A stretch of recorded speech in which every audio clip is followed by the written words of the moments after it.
ದರ್ಶನ್ ಪರಪನಗ್ರಹಾರ ಜೈಲಿಗೆ ಹೋದಾಗಿಂದ ಅವರ ಪತ್ನಿ ವಿಜಯಲಕ್ಷ್ಮಿ ಅವರು 6ನೇ ಬಾರಿಗೆ ಪರಪನಗ್ರಹಾರಕ್ಕೆ ಬಂದು ದರ್ಶನ್ ಅವರನ್ನ ಭೇಟಿ ಮಾಡ್ಕೊಂಡು ಹೋಗಿರೋದು.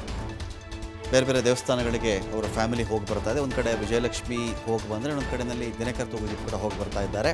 ಇವತ್ತು ದರ್ಶನ್ ಅವ್ರನ್ನ ಕಂಡು ಅವರಿಗೆ ಕೊಲ್ಲೂರು ಶ್ರೀ ಮೂಕಾಂಬಿಕೆಯ ಪ್ರಸಾದವನ್ನು ವಿಜಯಲಕ್ಷ್ಮಿ ಅವರು ಕೊಟ್ಟು ಬಂದಿದ್ದಾರೆ ಅಂತ ಮಾಹಿತಿ.